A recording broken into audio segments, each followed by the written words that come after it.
কিছু স্কুলের বাচ্চারা নিজেদের মধ্যে গল্প করছে যে স্কুল লাইফটা বিরক্ত লাগছে, এই গোলামের জিন্দেগি আর কতদিন চলবে। স্কুল লাইফ ভালো নয়, ফালতু। এই স্কুল লাইফটা কখন যে শেষ হবে, তখন আমি ভাবছি যে স্কুল লাইফ যদি গোলামের হয় তাহলে আমরা কি করছি? তাই তো, গোলামি তো করছি কারণ না কারণ। কেউ জব করছে, সেও তো গোলামি করছে। স্কুল লাইফ নিয়ে কে বিরক্ত হয় ভাই? জীবনে সুন্দর একটা সময় হচ্ছে স্কুল লাইফে। আমি তো আজও স্কুল লাইফটাকে মিস করি।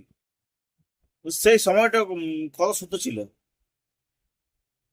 খাও দাও, ঘুরো ফিরো, আসে ঘুমাও, স্কুল যাও, পড়তে হলে পড়ো, না পড়তে হলে নাই পড়ো। এই ঘর কি করে চলবে, দুনিয়ায় কি ঘটছে, কোনো প্রমাণ নেই। নিজের মতন করে জীবন। আমি ভাবি কি করবো, দুনিয়া কেমন করে চলছে, আমাকে কি বলছে, না আমাকে কি বলবে, না কে কাকে কি বলছে, কোনো টেনশন নেই।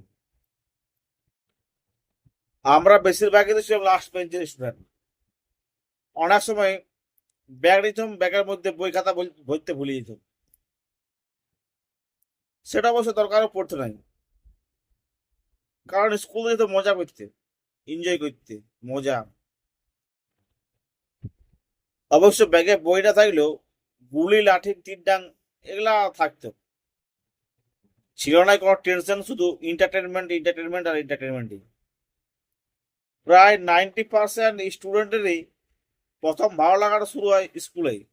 আমার মনে হয় কোনো একটা ফেভারিট ম্যাম থাকে, তাকে দিয়ে। সেই ম্যামের পড়া করে যেতেই হবে, সে ফার্স্ট বেঞ্চের হোক বা লাস্ট বেঞ্চে হোক, সব স্টুডেন্টের ক্ষেত্রেই বলছি।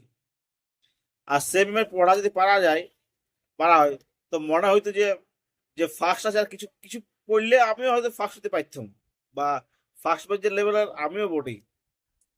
টিউশন কামাই করে বন্ধুর সঙ্গে খেলা, আর সেই জন্য মা বা বাবা কান ধরে নিয়ে যেয়ে পরে ঘরে বন্ধ করে রেখে দিয়া, সেই ফিলিংসটা কেমন।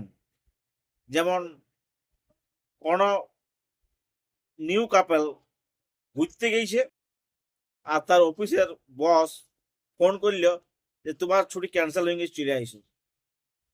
ঠিক সেরকমই, কতটা খারাপ লাগে। ও ভয় টেনশন না থাকলেও, শুধু এন্টারটেনমেন্ট থাকলেও একটা সময় একটা কিন্তু ভয় লাগতো, সেটা পরীক্ষার সময়। পরীক্ষা 3-4 মাস আগের থেকে ঘরের লোক বলতো পড় পড়, আর কদিন পর পরীক্ষা। কিন্তু আমরা তো সেই ব্রিলিয়ান্ট স্টুডেন্ট, তো আমাদের পরীক্ষার আগে 1 মাসই যথেষ্ট। তো 1 মাস পরীক্ষা, যখন 1 মাস বাকি থাকতো, তখন মনে হতো যে এবার পড়তে হবে। সেই পড়তে বা ভাবিতে ভাবিতেই 10 দিন পাড়ি দিত, থাকতো আর 20 দিন। তখন পড়তে বসতাম, তো পড়ার তো কোনো অভ্যাস থাকতো নাই। তো সেই অভ্যাসটা আনতে আনতে আরো 10 দিন কাটিয়ে দিত। তো থাকতো আরো 10 দিন। 10 দিনের মধ্যে 7টা সাবজেক্ট। মনে হয় যদি এক এক দিনে যদি একটা একটা করে সাবজেক্ট পড়ি, তাহলে হাতে আরো 3 দিন বাঁচবে। তো প্রতিদিন একটা একটা সাবজেক্ট পড়ে শেষ করে দেবো, সিলেবাস শেষ হয়ে যাবে। 7 দিনে 7টা সাবজেক্টের সিলেবাস শেষ। সেটাও পারি যেত, কিছু হইতো না। যখন 3 দিন বাকি থাকতো, তখন মনে হতো আর পড়ে তো আর কিছু হবে নাই, এবার মাইক্রো করতে হবে। তখন জেরক্সের মেশিন খুব একটা ছিল নাই, তো সেই জন্য মাইক্রো কাজে লাইন দিতে হতো যে আমার 16 নম্বরে বই রেখে দিয়ে আসা হতো জেরক্সের দোকানে, ও জেরক্স করে রেখে দিবে। আমরা পরীক্ষার সময় রাত না জাগলেও জেরক্সের দোকানদার কিন্তু সারা রাত জেগে জেরক্স করতো, আর সময় মতো কিন্তু সেটা সাপ্লাই দিত। পরীক্ষার আগের দিন যত দেব দেবী আছে সবাইকে প্রণাম করে, আর মনে মনে ভাবতাম যে ওই শাকটা যেমন না পড়ে, যে শাকটা চুপকা ধরতে পারে বা টুকলি ধরতে পারে, সেই শাকটা যেমন না পড়ে। ক্লাস যাই পরে দেখতো ওই শাকটাই পড়িছি। অন্যান্য যে শাকরা থাকতো, তারা মুখে বললো যে দেখিস না খাতা কাটি লিব, মুখে বললে করতো নাই। কিন্তু সেই শাকটা সেটা করতো, খাতা কাটে লিত।